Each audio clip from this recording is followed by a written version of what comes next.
Die Tite ängert sich. 2021, die Welt befindet sich im Wandel, blieft nicht mehr in der Woche.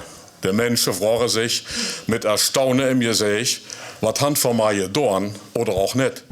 Das meiste war so einfach bis dahin. Wir kannten jene Mangel, das meiste Jahr wird im Überfluss.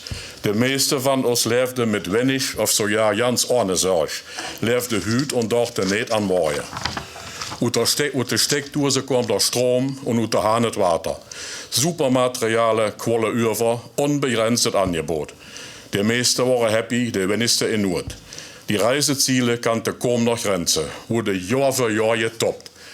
Wöljinger Pom, het meeste war gelind. So koos man auch der satten Welt auch allens entfliehen af und toe. Sind die vette Jahre nu vorbei, hand die Magere al aangevangen.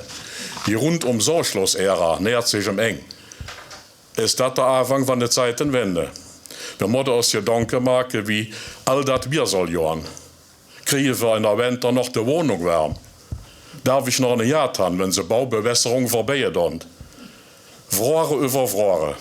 Immer hat Tite sich geängert. Nichts ist je geblieben, wie es war. Doch die Welt dreht sich ja lang. Und immer ging es, wenn auch Angst witter. Und wenn die Welt sich momentan auch wieder verängert, so wird sie dennoch wieder johan. Doch mal, wenn sich gleichzeitig Gottes dümmste Geschöpf, der Mensch, verängert, dann kann es sehen, sie bleibt bestehen.